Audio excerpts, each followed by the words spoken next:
in the final round. The audience choice ingredient? Bud Light! And here we go. Looks like Chef Dubois is emulsifying the Bud Light into a foam. What's his competitor doing? He appears to be having a really good time. A Bud Light reduction for Dubois. And his opponent? Also improvising nicely. Let's see that again. Judges. I like the use of the pressure cooker to tenderize the beef. But also the use of the cell phone to order the pizza. It's the sure sign of a good time. It's just right taste of Bud Light. Here we go. Sorry, Chef, we're gonna need more ingredient.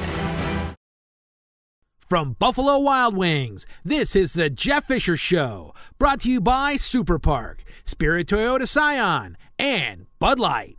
With the coach, Jeff Fisher and DeMarco Farr, I'm Randy Carricker in for Steve Savard, who will be back with you next week on the Jeff Fisher Show. Coach, a couple of quick things. Number one, your old head coach, Mike Ditka, said this morning on Mike and Mike, after watching what happened with Cortland and Joshua Morgan yesterday, he said Cortland Finnegan is not a good football player. He said all he can do is antagonize guys.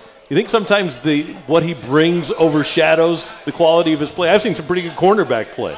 Mike said that? Yeah. He said he's not a good football player? That was the quote. He's not a good football player is what he said. Mike would let Cortland be the first one off his team bus if he knew Cortland. I promise you that.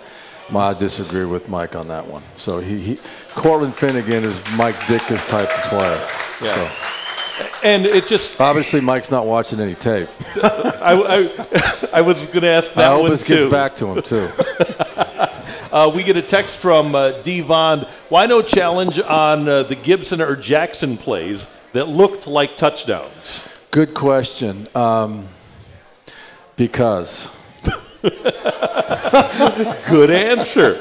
And also, we have two challenges. We get a third one if we get the first two right. I felt like the Gibson play was going to be hard to overturn because it was just so close. Mm-hmm. And I just, because of the circumstances that we're in, felt compelled to save the challengers in case I needed them later in the game. And you don't know that, but you just have to do that. The other issue, the second issue with the Jackson touchdown and spike, what happened was we got the penalty, so we're backed out. It's fourth down. I'm still not getting confirmation from upstairs. So, is he in? Is he in? What do you have? I have nothing. So I send the field goal team out there, and I walked out and I told one of our members of our field goal team to tell the holder to take a delay. That would buy me more time to see if we got a view or not upstairs to confirm it. And that didn't get communicated to the field goal team. And just as we got the view that showed the touchdown, we were snapping the ball. We had kicked the field goal. So just kind of one of those things that happens. Disappointed that it was not ruled a touchdown.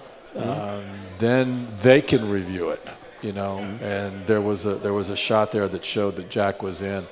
And so, as a result, it was really easy to understand why Jack spiked the ball and all that. So a lot going on. But as I said, it's different without having our real officials on the field.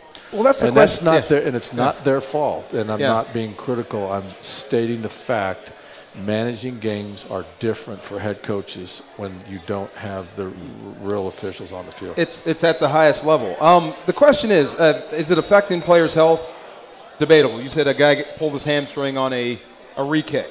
We got that there. Do you think that replacement refs are affecting sportsmanship, that the games are getting more chippy? Well, we have a rule that was supposed to have been a point of emphasis this year, and like it always is, and that's taunting. That's getting in an opponent's face. That's the extra stuff after this, after that. And in my opinion, it's not being enforced. But when the guys come back, we'll get back to where we should be.